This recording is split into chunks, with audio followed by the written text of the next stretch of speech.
Scanning and effectively archiving these parts, we are able to generate an inventory and catalog of an array of parts to choose from for design. Once these parts are digitized, they will be scaled up such that the resulting composition will be a highly differentiated, compacted and contiguous one image that is at the scale of architecture and that aims to imagine daily life and the possibility of collective living for the future. The scanners was kind of accidental, right? Like it sort of was just this tool that I was using to scan books, and then I started to use it to experiment in other ways.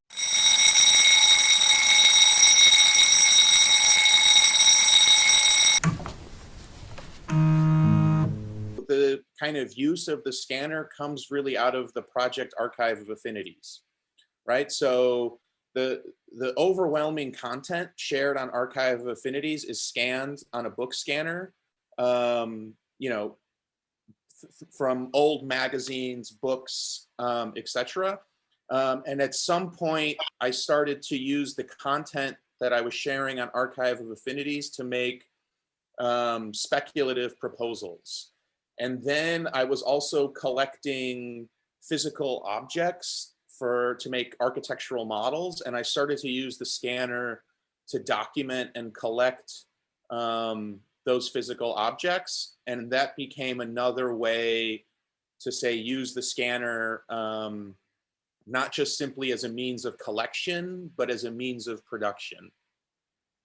But I think, you know, the mention of, say, Abby Warburg, or even other, say, image collection projects, right, like Gerhard Richter's Atlas, or maybe you know the book, The Heroic Period of Modern Architecture by the Smithsons, which is also kind of this image collection project, or someone like Saul LeWitt and his book Autobiography, which is also a kind of like proto-Instagram page, but in a book form. So like I'm interested really also in like, say, collecting material and then using that material to be deployed for other projects, right? And so operation of scanning, whatever, Jpegging something or Tiffing is an interesting one, partly because we can't take away Andrew's authorship in how he chooses. If it's a tile, if it's going to be a tile that later becomes a kind of creative material for those composites, the way the image enters the archive, I have a feeling, is a little bit different from a found object. I mean, sometimes my students are so afraid of using history and using those extracted images because the books haunt them. And the beauty of your archive is that it's extremely liberating, perhaps too liberating. People are jealous of you, and that's why they're critical of you sometimes, that you actually can work with it. And I think the initial scanning of a single page and then drawing the window around it is a very important curatorial operation. So, you know, what you see on Archive of Affinities is the result of like many, many PDFs, right? Like thousands of PDFs, basically, that have then been edited and cropped. Before I started doing Archive of Affinities, I was saving images from the internet, right? Like I'm just like, I'm always kind of interested in architecture and design, and I'm always looking for something I haven't seen, right? So I was kind of saving lots of images from the internet, and probably many architects have this, like an image bank, right?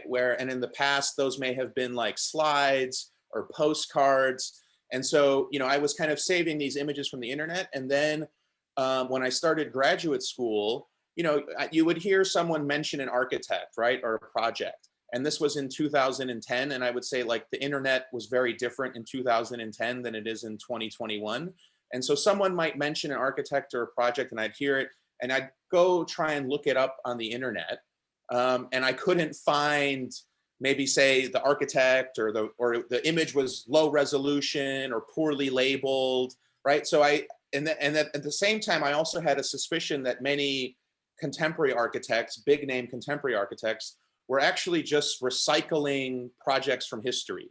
So I kind of then started going to the library and just really looking as much material as I could get my hands on, and then sitting next to the scanner and just documenting all of it and collecting all of it. And so of course that started to take different directions, right? Like in terms of what I might discover or come across.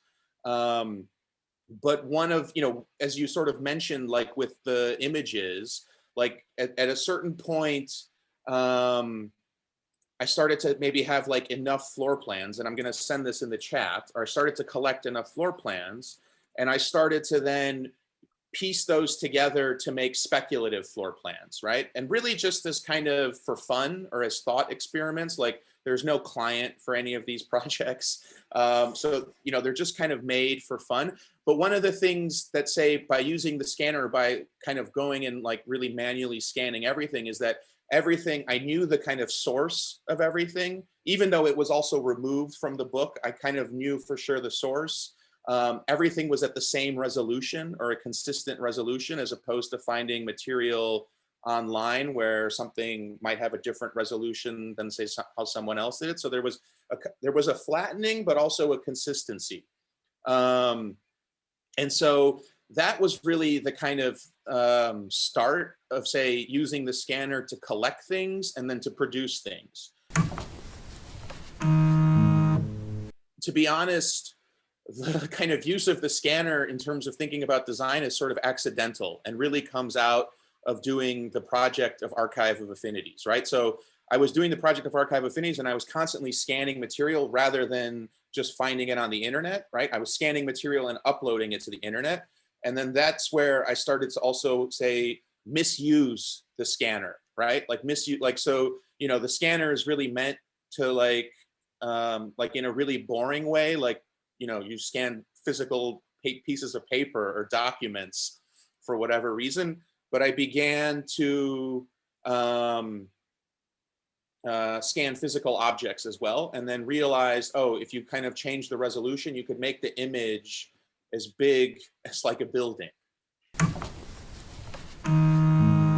I don't want to, my stubbornness about exploiting the possibility of scanners, brings me to this issue that, of course, the way you represent object depends from the typology of scanner you use. So far, we just discussed 2D scanner, like the one we see here, right?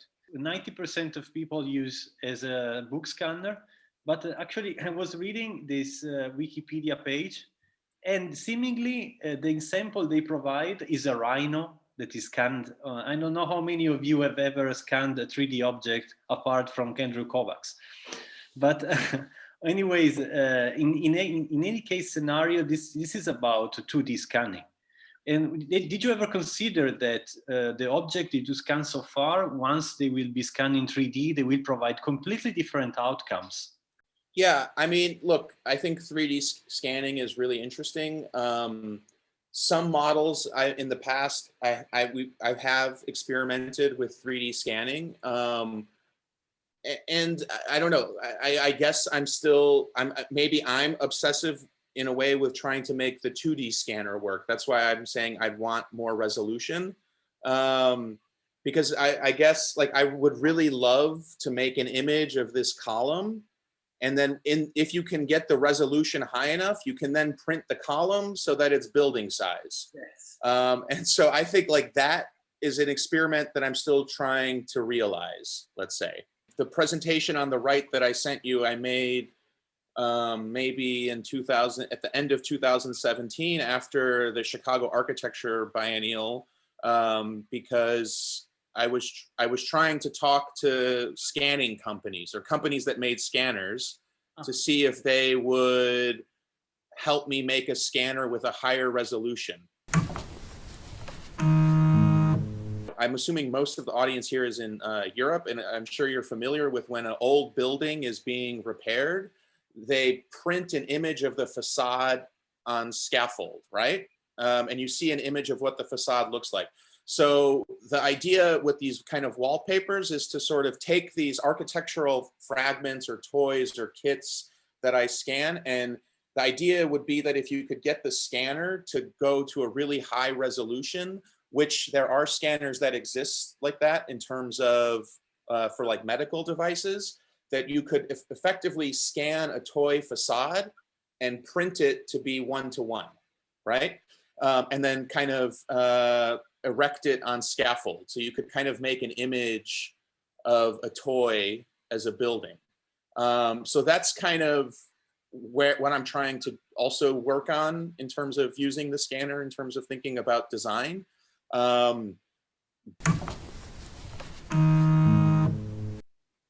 mean, you could almost say that the scanner, since the objects that you produce are represented in 2D as let's say flattened views, they are actually elevations. So you could say that the scanner is incredibly architectural. It's almost Vitruvian in a way, because it really deconstructs the object back into the architectural drawing of itself, no?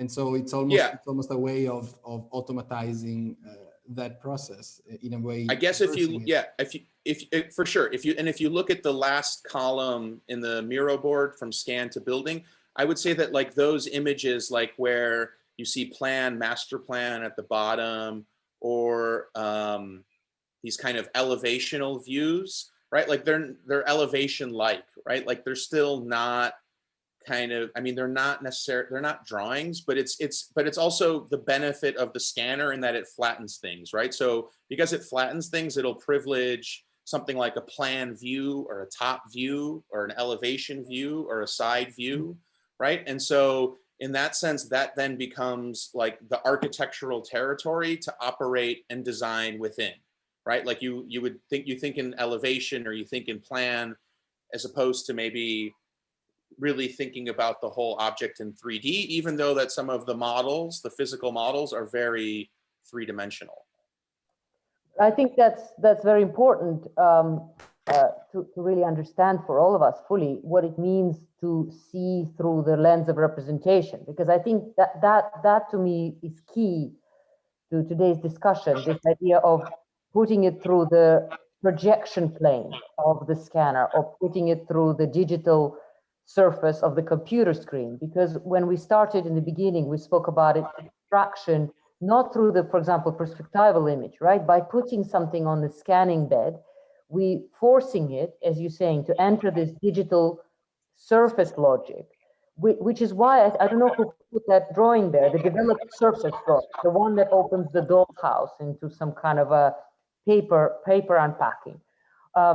Me, this is all anti-perspectival, and this is why I'm fascinated by this composite imagery that eventually is part of the production part, because in a way, what we're having in terms of digital ability to understand what you're then working with is potentially infinite drawing board, but now it's digital, and everything that you see in the world, essentially maybe Google Glass for your work, for your sort of artistic enabling, should be the one that sees the world and converts it into a 2D scan of it, so that it immediately enters the archive and at the same time can start entering your new product.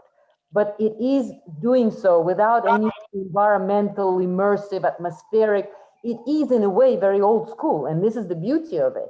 It is the flattening into almost a diagrammatic figure of some sort, and then that figure can engage and be part of those families and dysfunctional families of other figures. But they're not pixels. In the way you talk about them as figures, but the computer software only sees pixels, right? And that flattening, on one hand, digital flattening and dissolution of all the three-dimensional environmental information. On the other hand, your brain maintains the cross. You say really interesting things when you discuss about this recategorization. This is different from Funes, the Memorias. You don't see specificities. You see generalities. The Funes is the memoir of insomnia, or memoir of madness, because it sees a duck as independent, specific, weird character. But you see the circle in very different plans, or you see let's call it the tail in a different kind of animal. So you you talk about them almost through these kind of general analytical categories that are then applied to these figures. So to me, it's an extremely fascinating process, and it all goes through the flatness of a two-dimensional drawing surface to start with. So I think it's something that could be quite, you know, we would like to get into those magical stages to understand them better. But to me, it's also contributing to a wider discussion. And I think that's what Andrea's trying to do, is how can we maybe learn from your incredible successes and bring it into a larger discourse so that we can expose the younger generation to it. You could say that in a way, drawing or scanning things, viewing things orthographically is incredibly human. If you ask a child to draw a house, the child will draw the elevation of a house. You know, they won't draw a plan or a perspective view. And the same thing with a human. Maybe Maria's child might. We should test that. Yeah. You know, if you ask them to draw a human figure, they will draw the elevation of a human figure, however simple it is. So in a way, it's extremely innate and intuitive. On the other hand, I would say that it's actually incredibly inhuman. And you know, if you think of Piero della Francesca, if you think of architectural history or art history in general, we actually added some of these examples on the Miro board. You can actually see that human form becomes incredibly unattractive somehow and very artificial. I mean, we added here an example. I don't know if you know it. Is a painting from the 1960s by Johan Oglov of a human figure realized through successive views of the figure in a sort of scanning way. So it's a kind of you could say pre-digital scanner. And you can see the artist right there on the right, exactly doing that. So there was a visor, you know, the artist simply sort of in succession drew several views of the person. And the model, I mean, this is somehow, I think, the provocation of this painting becomes incredibly unerotic. No, it's a work of art that through that artificiality loses something. And the same thing I think could be said about Piero della Francesca, the famous heads that become very precise, but at the same time very unhuman. So I was wondering if I don't know. I mean, and this is not a question; it's more of a comment. That the fact that, you know, scanning is an incredibly innate and intuitive act, but at the same time a very inhuman and artificial one.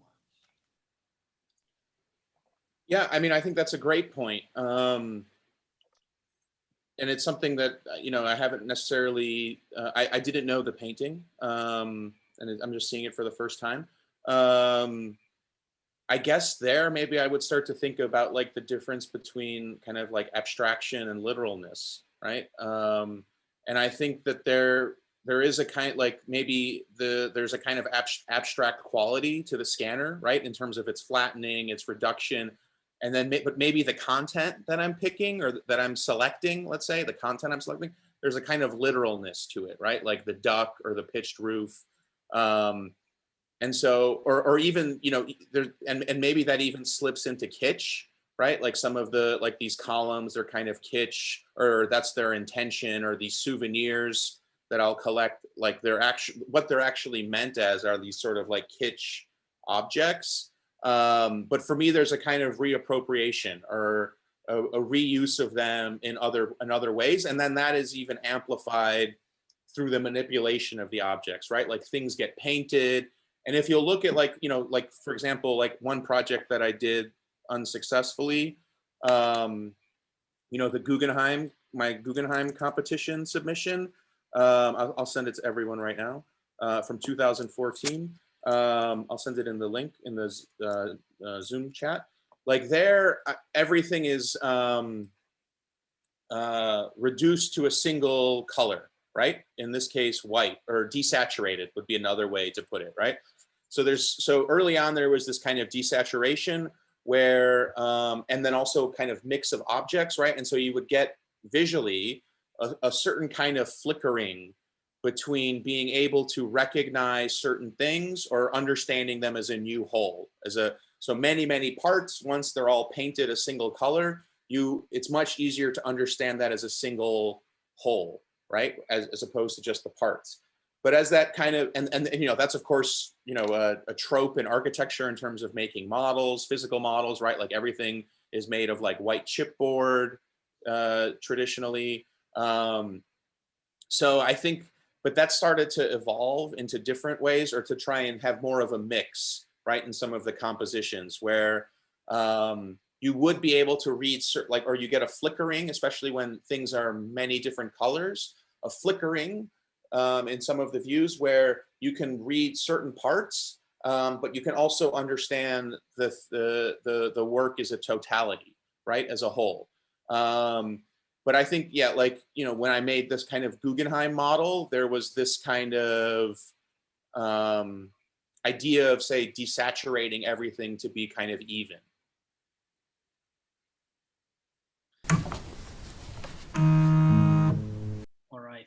By the way, I never saw your drawing, so we were thinking about this, countering the idea of drawing by the means of the scanner. For me, the scanner really isn't meant to like prevail over drawing, but maybe is something that is parallel to drawing, right? And that it's another way to generate representation. When we made the model for the Chicago Architecture Biennial, which appears right below where you've labeled it tabula, table, flat space, we made that model really as a kind of by playing, or as the word I would use, I would describe it as freestyle, right? So we were just kind of making the model as we were going. And then the question became, well, how do you generate representation of the model, right? Like typically an architect would make drawings, right? So, but then we decided to use the scanner in a way to make the representation of the model. So that's why we documented the rubble or documented the parts, right? And so the scanner then became a tool, you know, not only to collect images or to collect objects, but as a way to generate alternative representation of the design project. Say I might enter a competition, like as a design competition. I also like to physically make models, right? So I have a preference to physically make models, right? So I enjoy making models, and, you know, like in my studio, you can kind of see sort of models everywhere. I mean, I can bring some over if you want to see, like, you know, they're sort of just everywhere. And, you know, but oftentimes these models are just made rather than like they're designed through the process of model making rather than making drawings and designing it and then making the model, right? So the scanner then became useful as a way to generate representation, right? So if you look on the Funes Miro board all the way to the right of scan and building, like the third image down, the grid of little follies, this image, you see it here. This one right there. Right. Like that was, you know, a proposal that was part of an exhibition in Los Angeles where we reimagined what the alleys of downtown Los Angeles could become. So a kind of park space occupied with these little follies or pavilions. And all of those were really just made as small physical models. And then we use the scanner to basically document them, right? So, you know, so most time, like I think maybe a typical conventional way is like architect makes drawings, designs it, and then makes a model, right? Like, so we would make a model and then make the representation of it. So I'm wondering about where the act of composition ends. One could say you compose your objects before you're scanning them. Does it finish, you conclude to compose your objects basically with the act of scanning? If you would stop the process of composition, then the scanner is really about a very old notion, what we maybe know from architecture histories and discussions on the issue of imitation. That, you know, the scan sort of tries to imitate through the image this object. But if the compositional act goes through that, we maybe could not speak of imitation anymore. So one way I can sort of answer it is in relation to the size of the scanning bed, right? So ideally what I would love to have is a scanner that has a very high resolution and a large scanning bed, right? So most of the scanning beds are quite small because they're meant for books, but I would love it actually if you could get a scanning bed that was maybe like 5 feet by 5 feet or something with a super high resolution. Because sometimes, as you asked about composition, sometimes like the designs are composed totally as a physical model, and then the scanner is used to make the representation, right? Sometimes parts are just scanned on the scanner, and then the composition is made in another program like Photoshop or something else, right?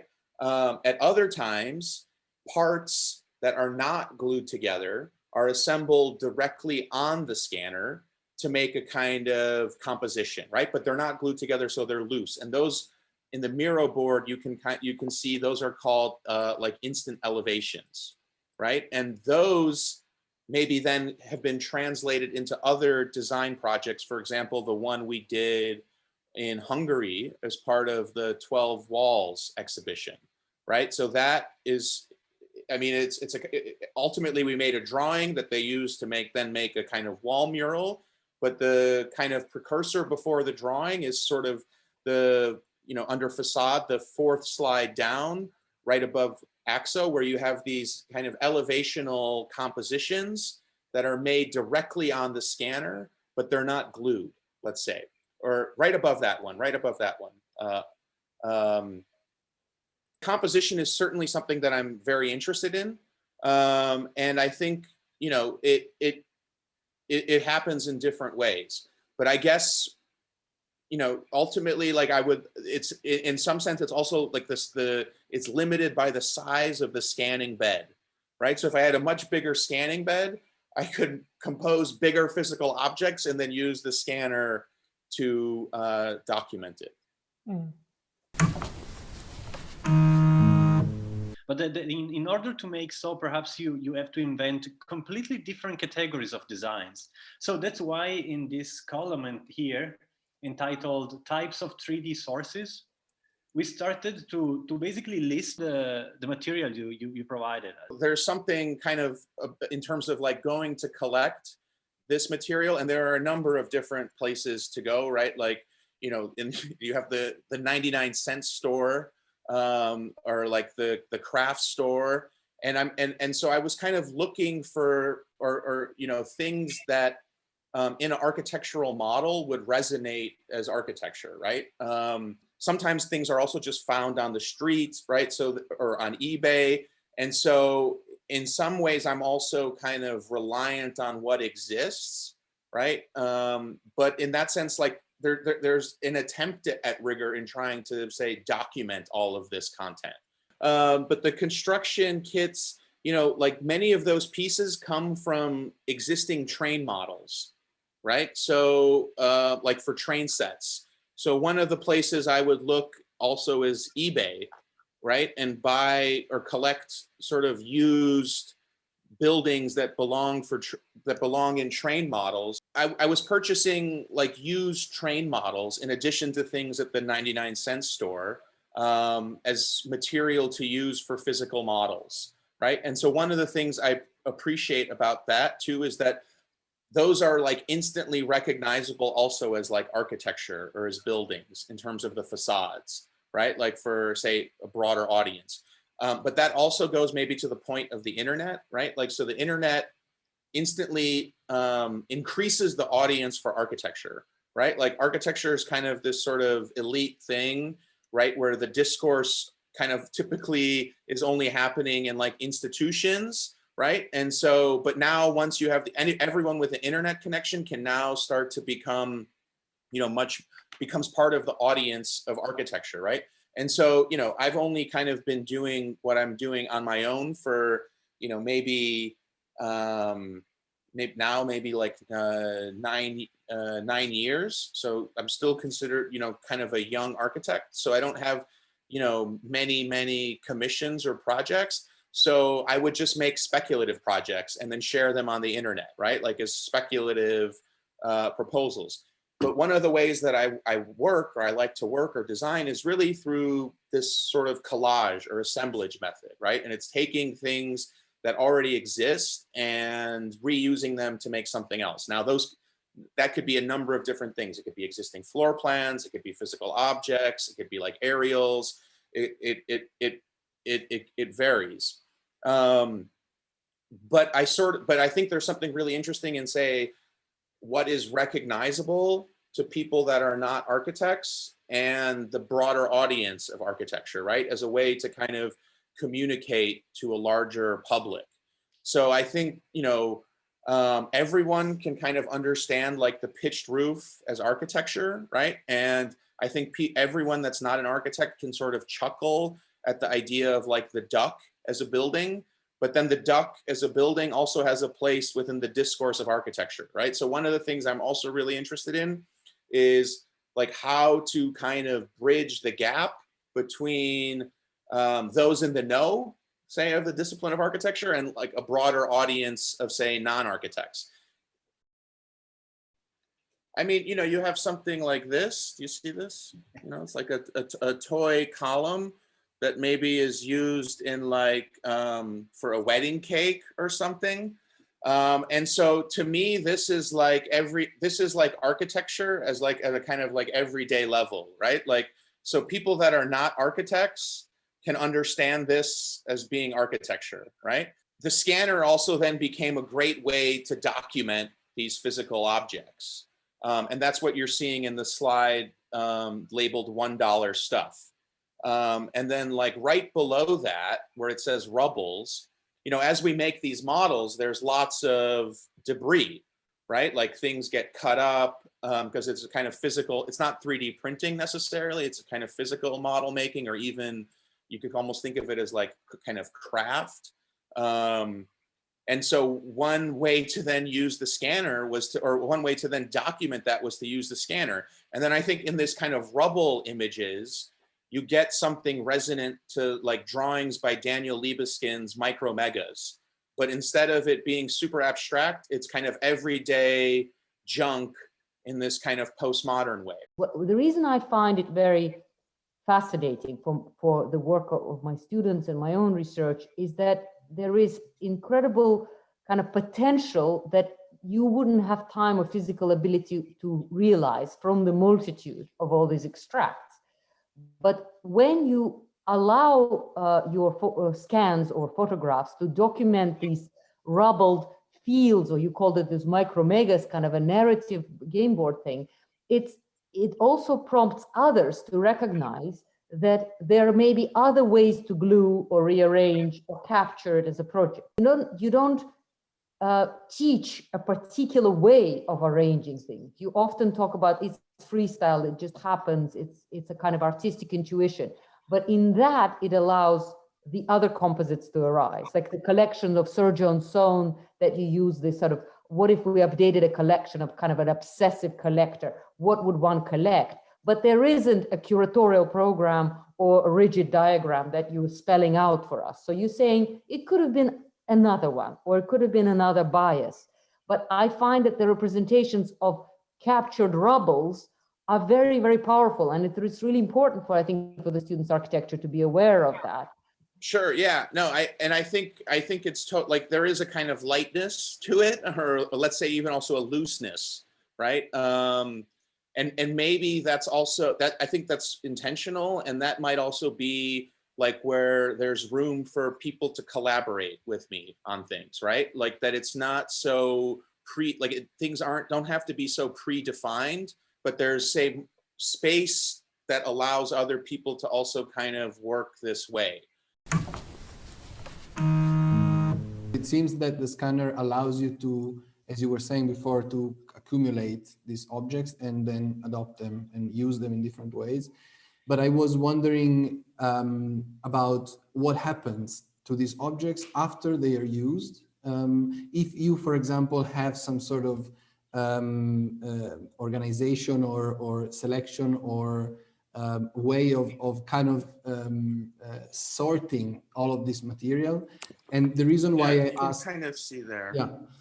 Okay, so I mean, because obviously there is a life that these objects have physically, and then there is a second life that they acquire once they are scanned. So presumably in your laptop, you also have all of those objects again, right? So I was wondering if, you know, there is a kind of encyclopedic trajectory that somehow drives you, which, by the way, is also what we in Funes sort of have in mind. I think the encyclopedic trajectory would really appear like on Archive of Affinities, especially like the Tumblr page, right? Where if you look, I mean, the Tumblr page is still active. And if you look in like the archive page, you'll see now that like every month has a kind of theme, right? And I guess that's the kind of result.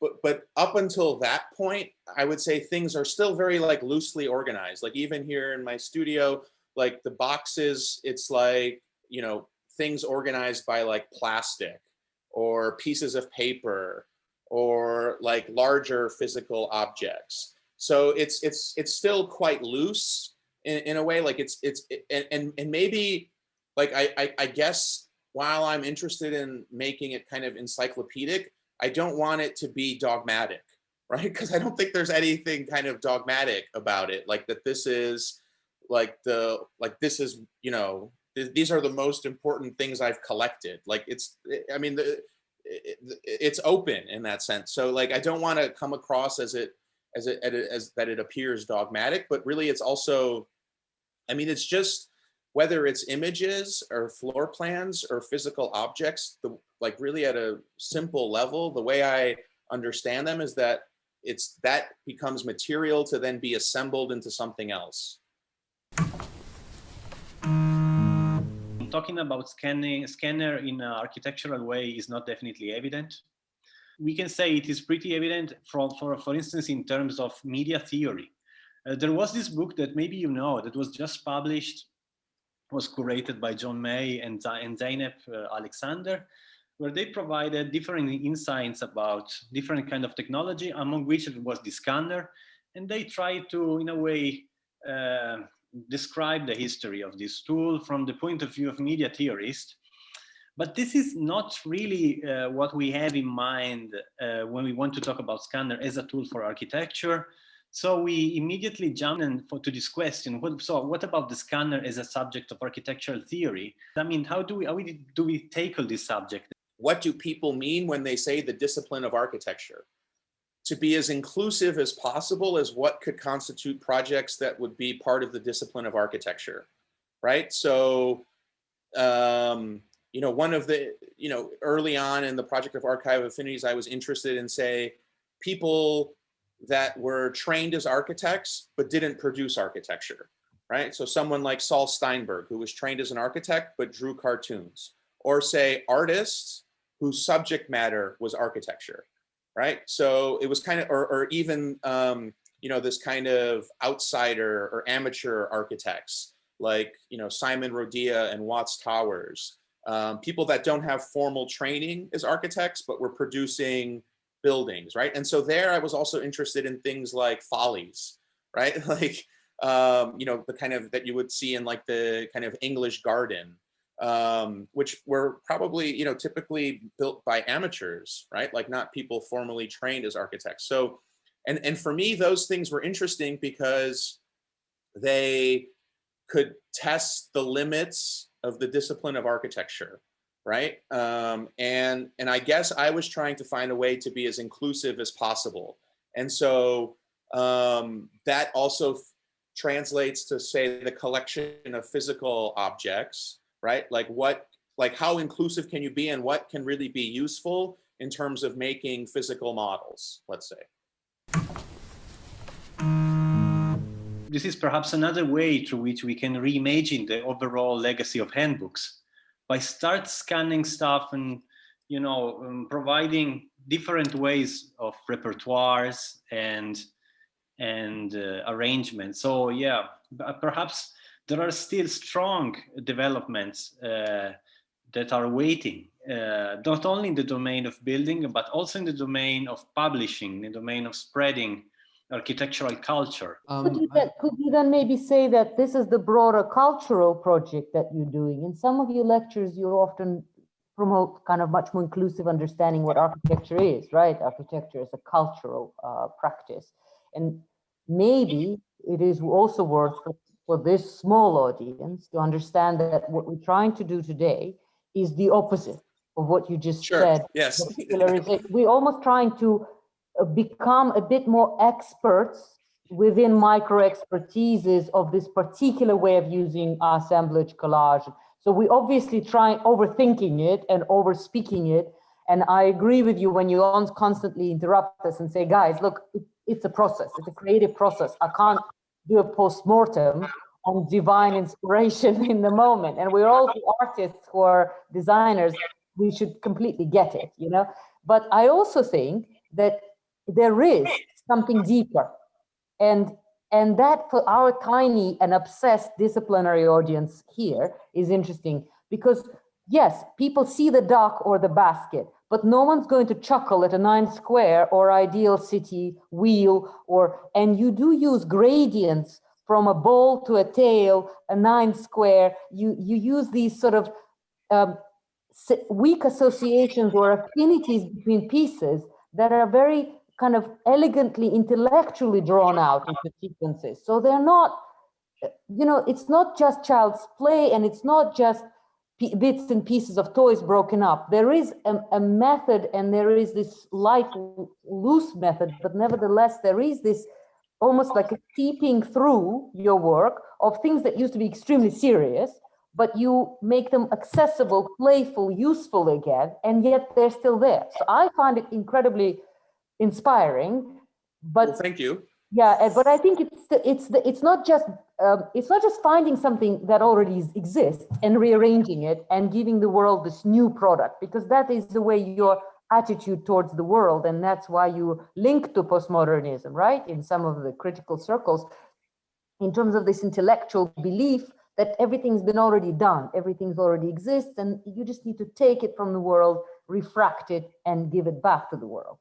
But you also an architect whose brain applies these fascinating structures onto rubbles and debris and piles of junk. Yeah. So if you use Babylon Tower, for example, tall piles, you call it, tall piles. My daughter can understand what's a big pile of things is, right? But the entropy or the breakdown of hierarchy, she cannot understand. And yet I see that in your work. So to me, this is a beautiful paradox, and I don't know whether I'm just overthinking.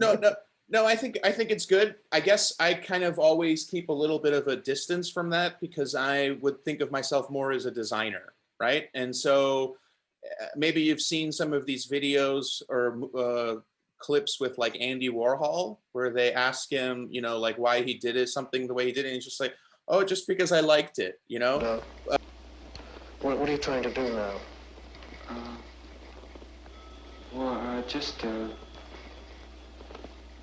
But then there are like endless highbrow theoretical texts of why. So I would prefer to leave the theoretical highbrow texts to others and answer the questions like Andy Warhol, like, oh, I like it.